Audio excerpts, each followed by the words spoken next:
Cristo nos envió a llevarle su palabra al mundo. Esto no es ninguna novedad si sos cristiano y tratás de poner las palabras del Señor en práctica. Pero para un católico es difícil evangelizar si no es un sacerdote, una monja o un religioso consagrado que se dedica explícitamente a llevar el evangelio al mundo. Un laico es todo un poco complicado en este sentido, o al menos así parece a simple vista, pero realmente esto no es tan real como parece. Existen muchas formas de evangelizar siendo un laico. Los sacerdotes predican en las misas, en la homilía enseñan la palabra de Dios, pero los laicos también tenemos la obligación de ir a evangelizar y no necesitamos ir a un país lejano para evangelizar arriesgando nuestra vida como pasa en países del África o en Nigeria. Podemos evangelizar en prácticamente cualquier espacio en el que nos encontremos, en el trabajo, en la escuela, en la facultad o incluso en nuestro grupo de amigos o en nuestra familia. Aunque la mayoría de santos fueron sacerdotes y monjas, nosotros también estamos llamados por Cristo a la santidad, porque como dice el apóstol Pablo, a los que desde el principio destinó también los llamó, a los que llamó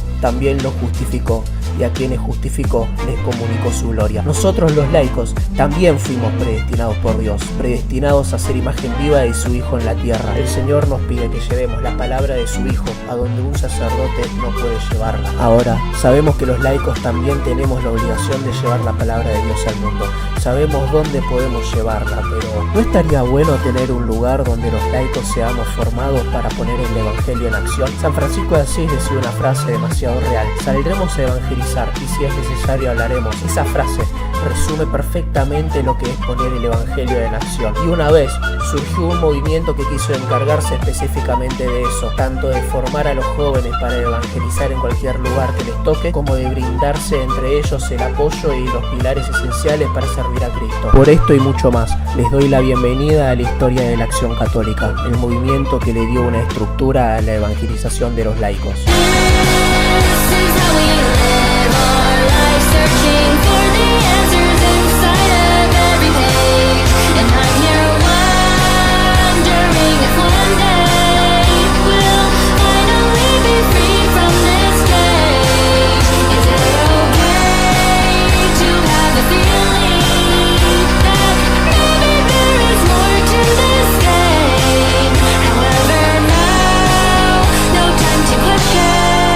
So just behave.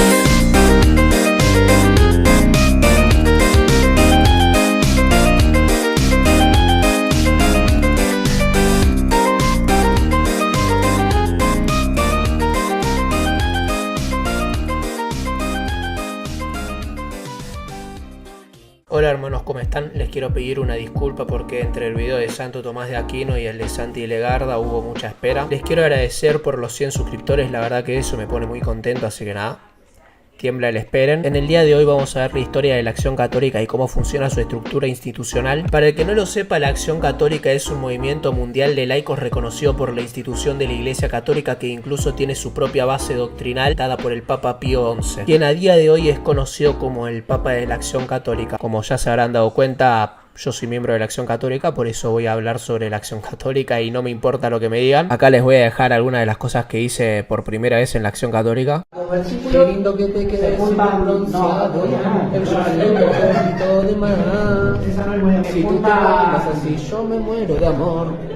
No me pares, por favor. Al final de la Primera Guerra Mundial y a comienzo de la segunda década del siglo XX comenzó una crisis en toda Europa a causa de la guerra. Esto llevó a que la Iglesia Católica comience a ser alejada del Estado y comience a perder voz en cuestiones políticas. Y presten atención a esto porque es importante. Ningún país en el que la voluntad de Dios no esté tomada en cuenta puede llegar a ser próspero en todos los sentidos. Por ejemplo, vamos a hablar de algo polémico: liberalismo contra comunismo. Acá se viene una turbo pelea en los comentarios. ¿Con cuál modelo de Estado puede estar a favor Dios? Con ninguno. El comunismo no respeta la libertad y la dignidad que Dios nos dio como sus creaciones. Dios nos dio libertad, libre albedrío, pero el comunismo somete al hombre al Estado y lo priva de libertades esenciales de las que todos deberíamos gozar. En el comunismo, el Estado se termina convirtiendo en Dios. Es dueño de todo. Si tenés una casa, no es tu casa, es del Estado. Y el Estado tiene todo el derecho de quitarte esa casa en el momento que así lo desee, sin importar que vos y tu familia terminen en la calle. El Estado tiene tiene el derecho y el poder para quitarte toda tu plata y vos no podés poner objeciones. Esto va en contra de las doctrinas de la iglesia, y no solo en contra de las doctrinas, sino de la dignidad humana, una falta de respeto que atenta directamente contra la creación de Dios. Por otro lado, el liberalismo no te somete ante el Estado, no prohíbe al ciudadano a tener una casa a su nombre, pero tampoco defiende su dignidad. El Estado no se mete en tus asuntos y te da demasiada libertad, incluso más de la que debería. Si tenés una empresa, podés explotar a tus empleados a tu gusto, podés pagarle lo que vos considerás que les querés pagar. Eso es totalmente asqueroso, porque así como un patrón puede verte como un ser humano y tratarte con la dignidad humana que como creación de Dios te corresponde, también puede haber un patrón que te vea solo como una herramienta, como un objeto que puede usar para ganar dinero y desechar cuando ya no le sirvas. El Estado te da más libertad de las que te tiene que dar,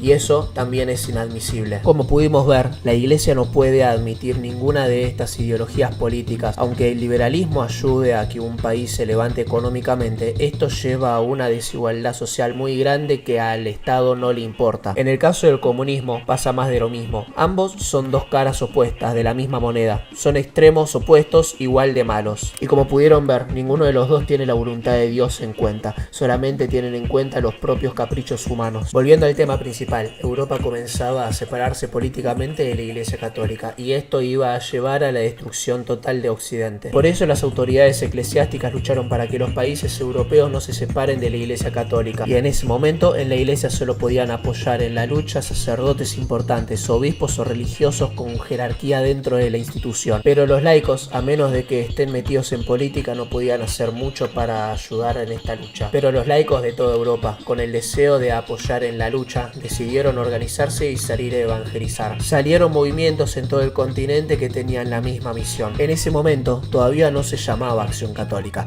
En países como Francia surgieron diferentes movimientos que servían al mismo objetivo. Cada uno de estos movimientos se dedicaba a la evangelización en diferentes realidades. Por ejemplo, estaba la Juventud Obrera Cristiana, la Juventud Agrícola Cristiana, la Juventud Estudiantil Cristiana, entre otros. Pero en Italia se tenía una visión más global de este movimiento. El Papa Pío XI, al enterarse de este movimiento, decidió darle una base doctrinal. Esta base doctrinal le daba a la Iglesia Católica una organización basada en 4 pilares. Primero está la eclesialidad, que el fin último de la acción católica es la evangelización. Segundo está la secularidad. Básicamente define que la acción católica está constituida exclusivamente por laicos. Tercero está la organicidad. Los laicos tenemos que trabajar de forma organizada. El cuarto es la unión con la jerarquía. Los laicos de la acción católica no rechazamos la jerarquía de la institución, no rechazamos la autoridad del Papa, no estamos fuera de la Iglesia Católica Apostólica Romana, somos una institución sometida directamente a la autoridad del Papa. Diversos papas, desde que la Acción Católica comenzó a existir como movimiento reconocido dentro de la Iglesia Católica, hablaron sobre ella y sobre los laicos que forman parte de ella. Acá les voy a leer uno de los párrafos de una carta que el Papa Juan Pablo II le escribió a la Acción Católica de Italia. Ante todo, quiero expresaros mi complacencia por lo que representáis en la Iglesia italiana. Efectivamente, desde hace más de 100 años la Acción Católica vive y trabaja en esta querida nación, en la que su presencia ha sido fuente valiosa de formación para tantos fieles de toda clase y edad, desde los niños hasta los adultos, desde los estudiantes hasta los trabajadores, desde los maestros hasta los doctores. Vivieron de vocaciones para la vida sacerdotal y religiosa, escuela de apostolado concreto y directo en distintos puestos de compromiso y trabajo. ¿Cuántos obispos y cuántos sacerdotes provienen de las filas de la Acción Católica?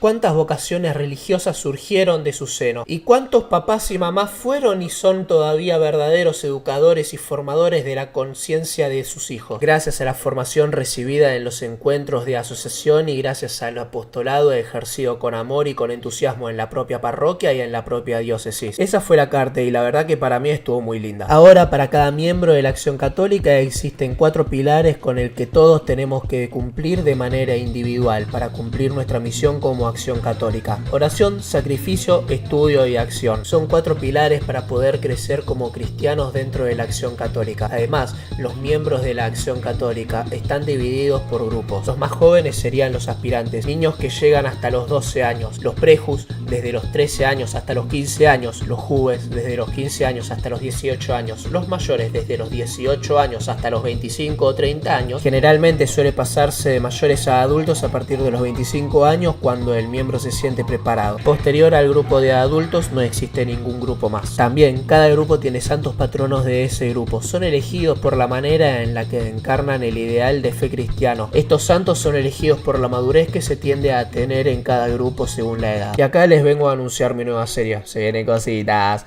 Voy a contar la historia de cada uno de los patronos de la acción católica de cada uno de los grupos. Perdón que este video no fue tan gracioso, pero bueno, espero que les haya gustado y les haya servido, y nos vemos en el próximo video con la historia de Santa Inés y San Tarcisio, patrono de los aspirantes. Yo vengo